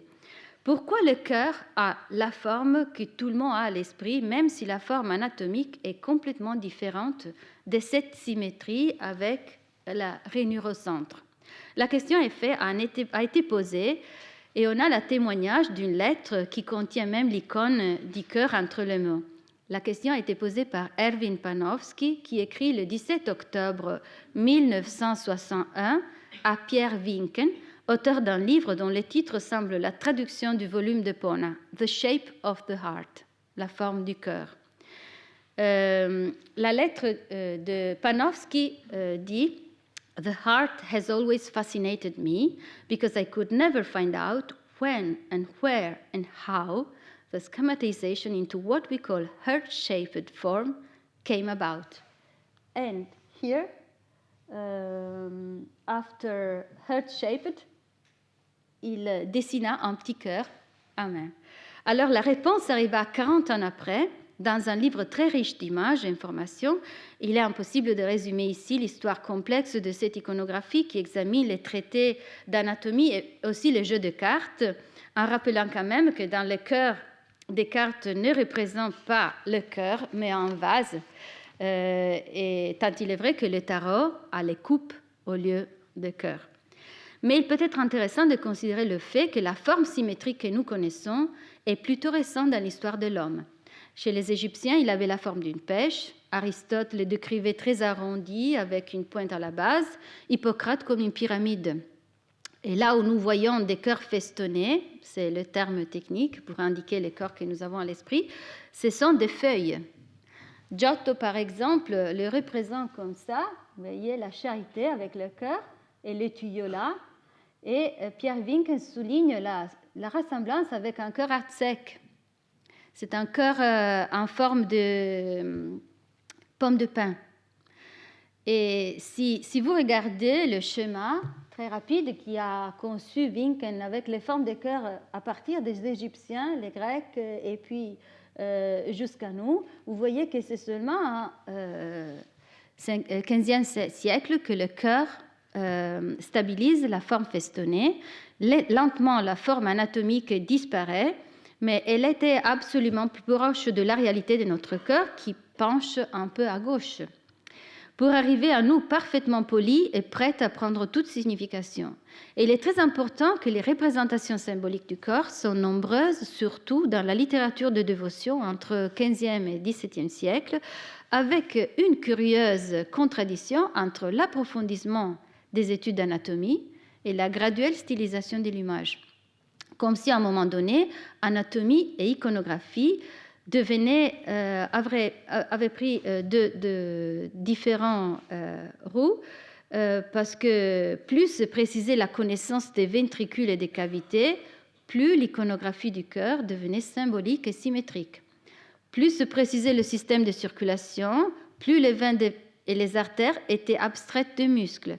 Et si on regarde bien, le point où s'insère l'aorte correspond à l'encoche du cœur. Si on enlève l'aorte, on a la forme la plus proche à celle que tout le monde connaît.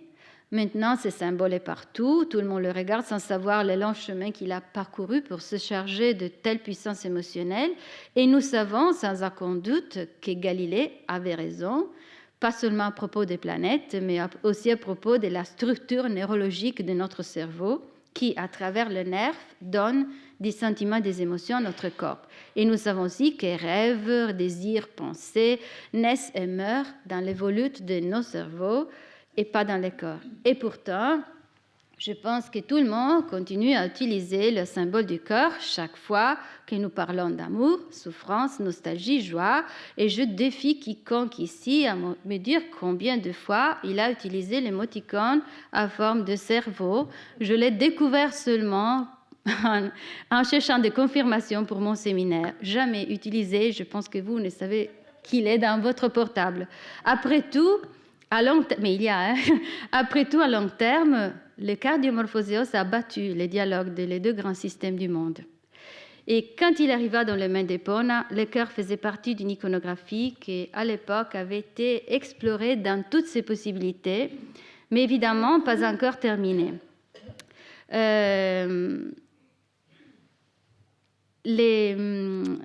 Grâce surtout aux exercices spirituels d'Ignace de Loyola qui donnaient tant d'importance à la visualisation des espaces antérieurs. Si on pense à la méditation du 4e jour de la seconde semaine consacrée aux attendards de Dieu du diable qui se disputent l'âme, on peut lire un écho de ces pages de la forteresse. Et même s'il était difficile d'ajouter quelques traits d'originalité, d'emblématique du cœur, Pona se rapproche à ce thème avec son expérience de médecin, avec son érudition et avec une intention des collectionneurs qui est presque un défi au recueil précédent. J'ajouterai une petite pensée à propos du cœur parce que Marino, Giambattista Marino, auteur italien du XVIIe siècle, avait dressé une longue liste de projets d'écriture et le premier dont il parle est exactement les cœurs sur la conversion de l'homme à Dieu. Qu'on pourrait définir le sous-titre idéal de l'œuvre d'Epona. Les projets d'explorer ce univers métaphorique devaient vraiment flatter l'esprit de Marino, mais ce texte n'est paru jamais. Peut-être parce que tout avait déjà été dit et les marges d'originalité étaient vraiment petites, même pour un auteur comme Marino. On pourrait ajouter ici que l'histoire du cœur était à ce moment-là dans un point crucial. Le cœur du XVIIe siècle est chargé de signification métaphorique, il est représenté dans une forme toute symbolique, mais il est aussi l'objet des études d'anatomie. Et on ne doit pas oublier qu'en 1549, dans Les Passions de l'âme, Descartes assigne à cet organe une précise fonction mécanique. Il dit que le cœur, c'est le cœur qui... Il souligne l'opinion selon laquelle c'est le cœur qui éprouve les sensations et fondé seulement sur le fait que les passions transmettent au cœur quelques roulements. Il s'agit des intuitions fondamentales qui devraient être analysées parallèlement et qui pèsent sur l'histoire du cœur et de sa symbolique. Ce n'est pas un hasard qu'alors que le cœur est soumis à une nouvelle analyse anatomique et il est destitué philosophiquement de sa primauté sur les sentiments et les émotions, sa symbolique change. Le cœur de l'homme se remplit de sang et les sensations n'ont plus d'espace. Elles volent au cerveau, un organe encore libre d'enquête trop précise. Ce n'est pas un hasard que dans le célèbre poème de Baudelaire, Spleen, le combat intérieur entre espoir et angoisse termine avec angoisse qui, sur mon crâne, plante son drapeau noir, pas dans le cœur. En même temps que le corps de l'homme que Pona met au centre de son œuvre devient le corps de Jésus, parce que le corps de l'homme, maintenant, après Pona, deviendra le cœur de Jésus, dont la dévotion est très importante. Ces parcours portent le texte de Pona à devenir vraiment le dernier, la récapitulation d'un discours vraiment très grand. C'est une récapitulation d'un trésor symbolique et métaphorique qui bientôt sera transformé et qui, en tout cas, personne après lui n'eut la nécessité ou le désir de parcourir de nouveau. Le corps de l'homme deviendra le cœur de Dieu et on passera du monde entier qui était métaphore du corps de l'homme et de son difficile parcours vers Dieu au corps métaphore du monde. Le temps est passé, le nom de Pona s'est perdu dans les étagères des bibliothèques et lui-même il avait écrit que son œuvre était male assortata, c'est-à-dire pas suffisamment structurée. Et il continuait la phrase en écrivant « Celui qui veut être applaudi doit écrire des romans ». Le mot assortato en italien ne signifie pas seulement structuré avec ordre, mais aussi qui a bonne chance, heureux. Et c'est vrai que par rapport aux nombreux retirages de la Lucerna, le Cardiomorphoseos pouvait sembler vraiment mal assortato. Il n'a pas été lu, il a été publié dans les bibliothèques et surtout en tenant compte des attentes et des longs travaux de l'auteur. Contrairement à beaucoup d'œuvres contemporaines à propos du cœur, le Cardiomorphoseos n'eut pas de chance. Peut-être aussi à cause du latin, qui est vraiment très difficile, compliqué, plein de citations, ou à cause de la difficulté du texte, très difficile, des différents livres, comme vous avez vu, La forteresse du cœur humain, avec le petit Jésus qui frappait la porte, et c'était seulement 18 images, tandis qu'ici on en a 101. Et aussi différents des livres de Kramer qui avaient déjà une traduction en 4 langues, et c'est déjà très moderne. Le livre de Pona ne fut pas si connu. Il sortit de Verona seulement pour être donné au célèbre dédicataire, le cardinal Mazzarino, et resté dans la bibliothèque mazarine. C'était la première édition avec un papier très beau, plus épais et des images plus précises. Mais je crois que Pona a voulu accomplir son œuvre de rédemption et repentance de tous les livres qu'il avait écrits avant, surtout la Lucerna, à laquelle il devait sa célébrité, en se consacrant à un livre difficile, en latin, auquel il ne demandait pas un succès éditorial, mais un chemin intérieur. Et pourtant, le charme de ces images a fait en sorte que le 14 février de 2117, une de ces images tranchait comme vœu pour la Saint-Valentin sur la page d'un site internet franchement bâclé, parce que même la date de l'édition du livre indiquée avec une erreur de 20 ans, 1566, tandis que c'est 1545. Le contexte a complètement changé parce que l'amour sacré devient amour profane. Et la légende vraiment fantaisiste dit « Happy Valentine's Day, Cupid dissecting the heart », parce que c'est l'image. Cupid dissecting a heart in a book published in Verona, the setting of Shakespeare, Romeo and Juliet. Does it get more romantic than this? I don't think so. La Verona de Pona est superposée à la Verona de Roméo et Juliette, et le jeu fait. On tombe dans un fragile scénario romantique. Bon, en toutes circonstances, Pona aurait été vraiment choqué, je pense, en voyant son amour anatomiste qui dissèque le cœur en cherchant le bien ou le mal et changer un petit amour dont l'habilité anatomie est absolument pas une cohérence logique. Ce petit amour qui fait ses vœux pour la Saint-Valentin est vraiment différent de l'amour anatomiste dont la devise est « tu scrutes dans nos cœurs ». Pona lui consacre le mot « il refuse de disséquer les impurs intestins du ventre, il observe seulement les royales tréfonds du cœur dont il est le seul investigueur. Il sépare les fibres les plus profondes et il examine les plus intimes recoins des sinus cardiaques, à tel point que même le plus petit esprit ne peut pas s'enfuir en face de son regard de lynx.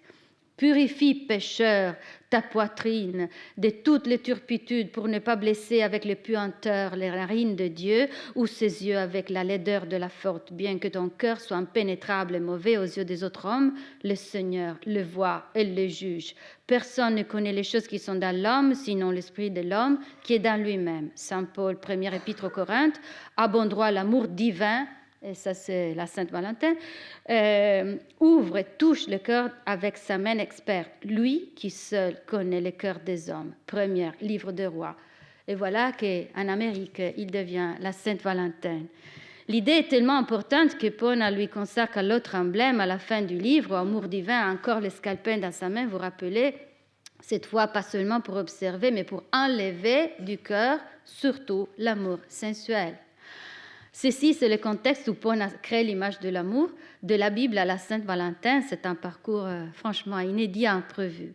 Mais je suis sûre que Pona aurait apprécié et beaucoup aimé la longue durée de certaines de ses intuitions. Les images que je vous propose sont d'après un célèbre artiste italien contemporain qui s'appelle Alfred Bascia, originaire de Treviso, peu loin de la Verona di Pona. Toutes ses œuvres au crayon en noir et blanc naissent sur la subtile limite entre une image et l'autre, sur métaphore plus ou moins secrète qui devient explicite dans ce dessin. Un bon nombre de ces images ont comme sujet le cœur, non plus dans sa forme abstraite, mais ramené à son périmètre anatomique avec veines et artères, et toutefois plein de sang allégorique. Là, vous voyez le cœur d'Alfred Bascia et le cœur de Pona. Ou encore, le cœur qui représente le mal, c'est le cœur serpent. C'est une image d'il y a, je pense, peu d'années. Ou encore, on n'a pas encore vu, le cœur qui contient un monde entier. Les images n'ont pas besoin de mots maintenant. C'est normal pour un artiste contemporain et pourtant elles sont très claires pour nous. Peut-être aussi grâce à Pona, qui naturellement n'est pas le seul auteur d'emblèmes consacrés au cœur, mais qui est le seul qui traite ce sujet d'une façon si complète, en écrivant une sorte de dictionnaire de l'imaginaire, où il récapitule une tradition longue de plusieurs siècles et qui, évidemment, n'a pas changé beaucoup depuis. Le dernier cœur est un petit cadeau pour vous remercier d'être venu ici m'écouter. J'en ai fait un petit marque-page parce que vous pourriez vous rappeler ce que du loin XVIIe siècle est arrivé jusqu'à nous encore plein de sang. Et c'est beau rappeler les mots italiens ricordare, qui vient du latin recordor, dans lequel il y a le mot cœur. Exactement comme en français, ce qu'on apprend d'une manière définitive, c'est apprendre par cœur. À nous, vous trouvez le cœur cadran solaire de Pona et à l'arrière le vers d'un poème de Wisława Szymborska, consacré à mon cœur un dimanche, dans lequel il remercie son cœur pour son rythme régulier. Une petite parenthèse sur la traduction. Je ne sais pas pourquoi le traducteur français écrit que notre cœur a 70 mérites pulsations, vous voyez, par seconde. S'il était comme ça, notre cœur était mort. Mais j'ai pris la liberté de traduire le vers selon, dans son sens, 70 pulsations par minute. Tant Pona que la Szymborska parlent d'un cœur qui tic-tac. C'est vrai que l'horloge est la métaphore la plus répandue, très évidente, mais capable de variations nuances infinies. Il suffit de penser à Gabriele D'Annunzio, je le mets ici tout près d'un cœur sablier, qui pendant sa très longue veillée s'écrira « Il me semble d'avoir au bout du cœur ce petit trou d'où pleurent les gouttes identiques de mon sablier funèbre. Tout, pensée, rêve, souvenir, regret, intention, désir, passion, splendeur, malheur, tout y passe et ce n'est rien. » Une étymologie très fameuse relie le mot « temps » au « tempe », à la pulsation du sang dans notre corps. Le temps passe parce que nos veines pulsent et palpitent. Pona et la Szymborska transforme cette étymologie en une image très puissante dans laquelle le temps prend la forme de notre cœur et devient un cadran solaire dans l'emblème et une horloge très précise dans le poème. Il dit « Sois remercié mon cœur qui t'applique si bien et s'y prend à la tâche, sans compliment, sans récompense, des portons élinés, 70 mérites par minute. Mon souhait peut être inutile après ce vers si beau et que nous ayons beaucoup d'occasions pour donner à notre temps la forme de notre cœur. » Merci beaucoup.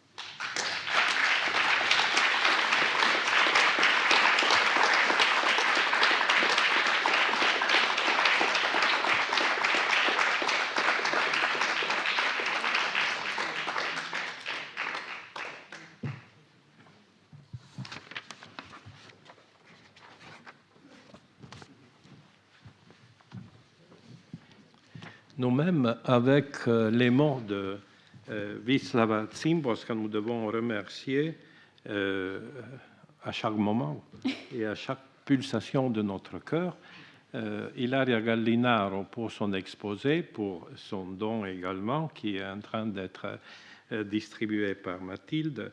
Et cette communication, cette conférence, montre bien la longue durée non seulement d'un texte rarissime, d'un texte si important, mais également d'un élément fondamental dans le passage compliqué, 16e, 17e siècle, entre l'imaginaire et les sciences. On pourrait dire qu'à l'époque moderne, à leur naissance, les sciences aussi ont eu leur imaginaire. Et là, on a eu une démonstration parfaite. Je dirais simplement, pour abonder dans les lignes que Ilaria Gallinaro nous a proposées, que autour de Pona se constitue en effet, vous avez vu la richesse de ses œuvres, il ne sacrifie rien de sa curiositas, n'est-ce pas? Et à partir des petits détails simplement, Francesco Zambon a évoqué, ou je ne sais plus s'il y a au cours ou après dans les conversations qui ont suivi, justement ce poisson Uranoscopos, celui qui a l'œil au centre de la tête et qui est l'un des grands thèmes des bestiaires médiévaux et qui arrive jusqu'à Pona. Mais surtout, me semble-t-il, l'ouvrage qui nous a été présenté, le Cardiomorphosios, croise des travaux également importants de Pona, et je souligne notamment le texte Le masque iatropolitique ou bataille, si vous voulez, entre le cœur et le cerveau. Or, la date est 1627. Bien sûr, ce texte est précédé par les Emblemata Sacra de Cramer 1617 et par la Schola Cordis 1623. Mais ces trois ouvrages, cette bataille entre le cœur et le cerveau, sont fondamentaux pour comprendre aussi l'évolution de la bataille philosophique entre le cœur et le cerveau. Vous avez déjà évoqué le texte de Descartes, Les passions de l'âme, mais il faut bien dire que chez Pascal, nous trouvons des fragments, des pensées qui nous disent « le cœur a des raisons que la raison ne connaît pas ».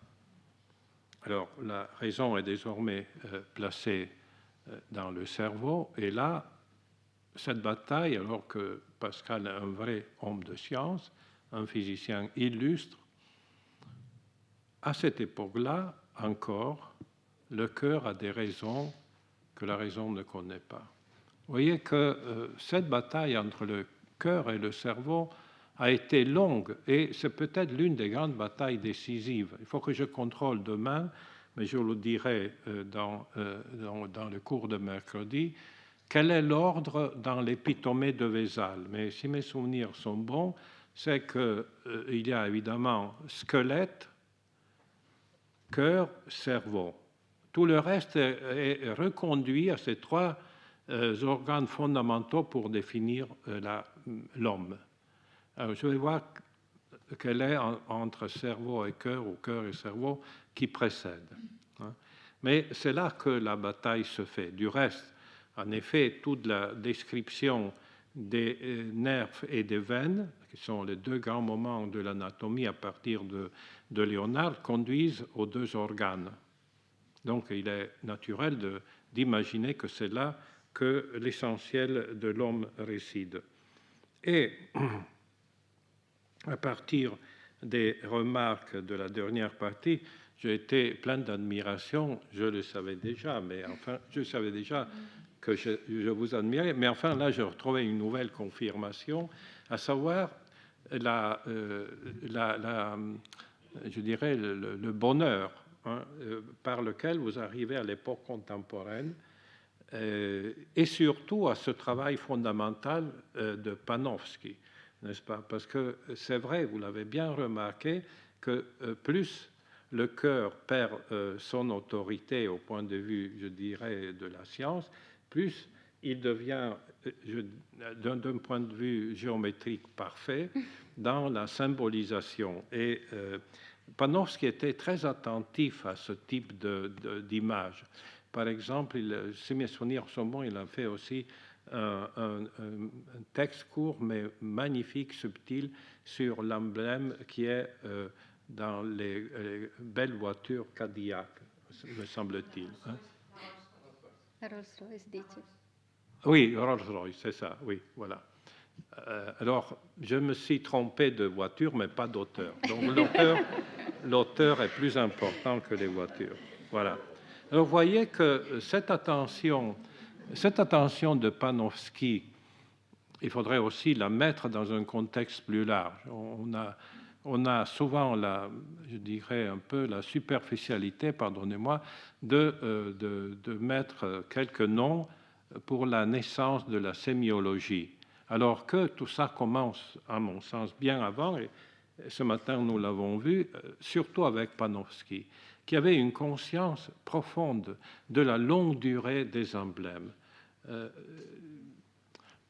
Les emblèmes étaient écrits ou gravés au XVIIe siècle, mais leur fonction a continué.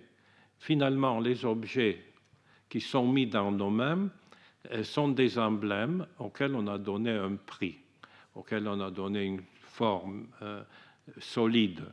Mais en réalité, quand on regarde avec un peu de distance, nous vivons avec des emblèmes. Souvent, on ne sait pas à quel titre on met un objet dans la maison. Il était peut-être moins cher, il serait moins cher de feuilleter les pages d'emblèmes d'autrefois.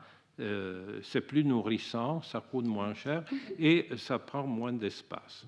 Mais tout cela est aujourd'hui un peu oublié parce qu'il y a eu une coupure entre la science des emblèmes classiques, très symboliques, et les objets fétiches, voilà le terme, d'aujourd'hui. Et alors que des grands savants comme Panofsky ont su faire cette liaison. Donc cette remarque est vraiment très fondamentale parce qu'elle a une valeur encore plus grande qui concerne, je dirais, toute la question du savoir. Bien, là, je vous remercie encore une fois pour cette véritable Schola Cordis que vous nous avez proposée. Et je vous remercie aussi, mais ça serait peut-être le sujet d'un colloque, ce passage qui est troublant entre le cœur de l'homme, qui est là symbolisé sous forme d'emblème, et le culte, surtout au XIXe siècle, du cœur de Jésus.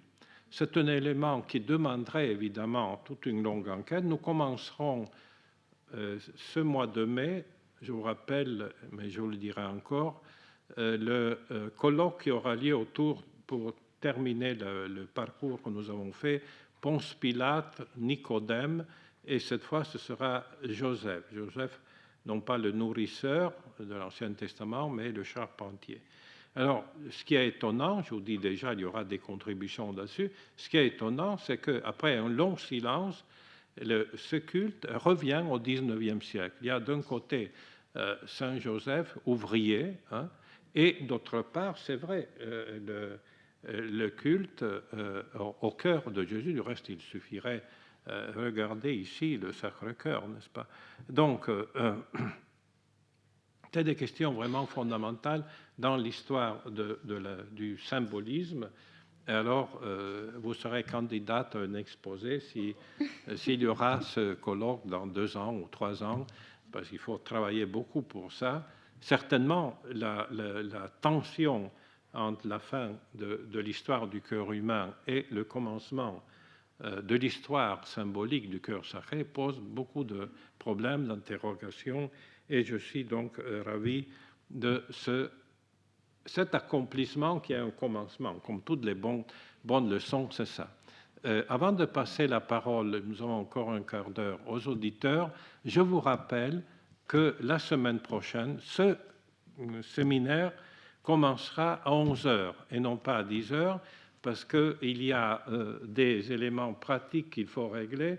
À ce moment, nos régisseurs, très généreusement, vont enlever un module de cette estrade pour placer le piano où Madame Ricciarda Belgioioso va tenir sa masterclass. Elle est en même temps pianiste et savante, pianiste, etc. Et ce sera sur en effet des descriptions musicales, notamment les descriptions d'oiseaux, ce qui fait que nous avons commencé avec les bestiaires du Moyen-Âge. Nous terminons avec les bestiaires musicaux du XXe siècle. Comme ça, cette partie du séminaire aura pris sa forme. Donc 11h, 11h, 13h, ou 11h, 12h30, et non pas 10h, hein, parce qu'il faut qu'il y ait d'abord porter le piano, l'accorder, donner le temps à l'interprète de faire des essais, afin que tout soit en ordre. Bon, alors 11h, et alors maintenant, la parole est à l'assistance. Je vous en prie.